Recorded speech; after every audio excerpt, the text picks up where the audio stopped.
Magandang araw mga ka-aerial defense, may ibabahagi na naman ako sa inyo. Dahil ngayong araw na ito ay may pag-uusapan tayo tungkol sa depensa, Pilipinas magtatayo ng bagong airbase at naval base sa harap ng West Philippine Sea, pero bago tayo magpatuloy wag mo muna kalimutan mag-like, share and subscribe, manatiling nakatutok sa aming channel para updated ka sa balitang militar at West Philippine Sea.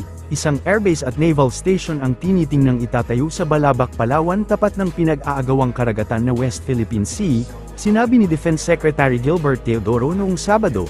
Sa panayam ng media, sinabi ni Teodoro na kasama sa konstruksyon ng Joint Use Runway para sa paggamit ng Philippine Air Force at Civil Aviation Authority of the Philippines. Ayon kay Teodoro, sir, dito po yung magiging falling dam natin, sir. This is the staging area.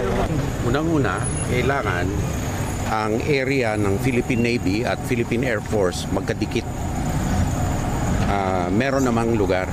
Secondly, kung titignan nyo to, mas bagay para sa Coast Guard ito, hindi pang Navy.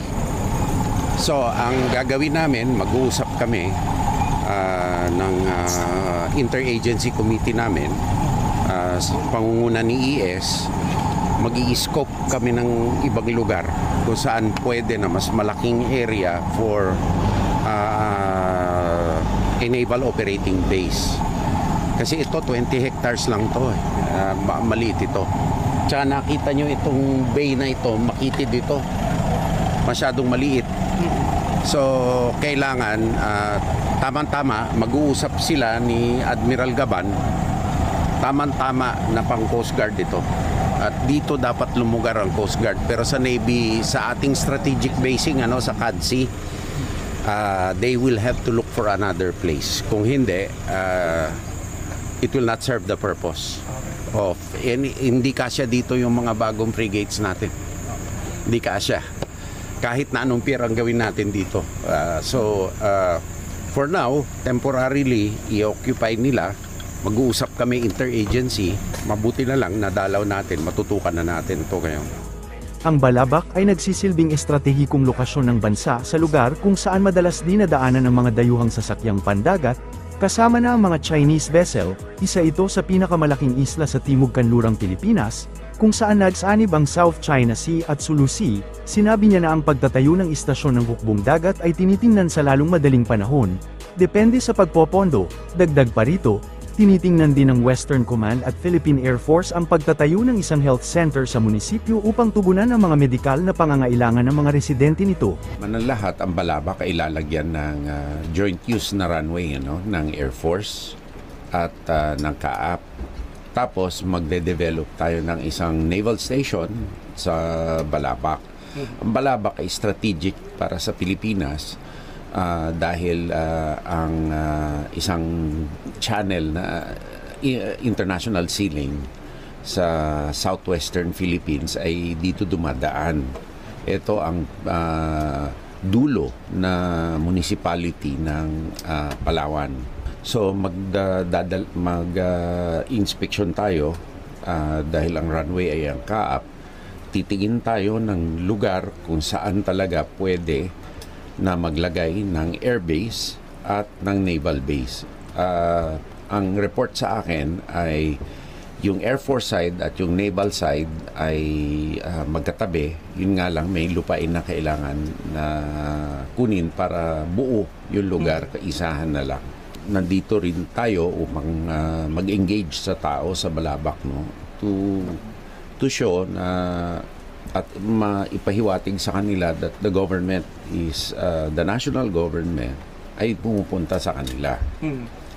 And dito talaga importante rin ang DND at saka ang AFP dito sa mga frontier na lugar na kailangan madama ng ating mga kababayan na the government is really looking out for their welfare. Inamin ni Defense Secretary Gilberto Teodoro na iniisip niya ang dignidad ng bansa nang direktang tumugon sa mga tanong na binato ng mga delegadong Chinese, hinggil sa maritime tension sa rehiyon sa katatapos na 2025 Shangri-La Dialogue sa Singapore.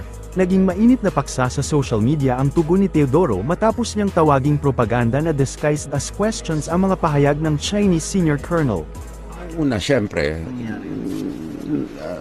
nainis ako, Yun nga lang, nasa siguro sa likod ng isip ko na hindi sarili ko yung dala-dala ko, Pilipinas yung dala-dala ko, kaya mabagal yung aking pag-deliver.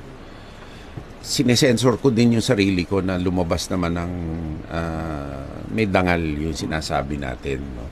Dahil dala natin yung bandera ng bansa natin at ayaw kong mapahiya tayo, no?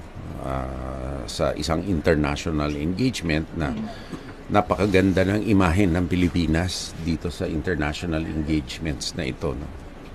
So, ibig sabihin, Sek, may no-hold ba ka pang mga dapat Oo, masabi? oo. Siyempre. Can you disclose one? Wag na lang. Pero Sek, ano yung naging reaction mo? Kasi nag-viral to sa social media at marami natuwa the way you answered the question. Ang reaction ko ay nagbukas ito ng outpouring ng damdamin na hindi na i-express. So yung mga ginagawa na ito validation sa mga hakbang natin sa DND ng ating Pangulo, no? Sa ating engagements, yung kung paano natin tratuhin ang China sa West Philippine Sea. Ito vote of confidence ito ng ating mga kababayan sa ginagawa natin. So kasi sa kabila ng false news, fake news, no? Sa kabila ng marami nagsasabi na bakit kayo gumaganito sa bagamat inaagaw yung karagatan natin at dinidestabilize yung ating ekonomiya, na bakit kayo gumaganito, magiging target lang kayo. Gaslighting yun eh. So may damdamin pala na malalim ang ating mga kababayan na disgustado sila sa China. Why can't the Philippines do the same? So will the Philippines follow his advice and change its current approach to the South China Sea issue? Now, to our Chinese interlocutors, I shall address you collectively. And thank you for the propaganda spills disguised as questions.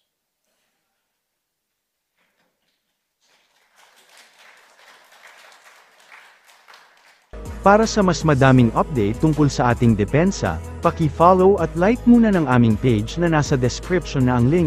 Huwag mo na rin kalimutan mag-like, share and subscribe. Pindutin mo na rin ang bell para updated kayo sa aking mga bagong video. Maraming salamat po.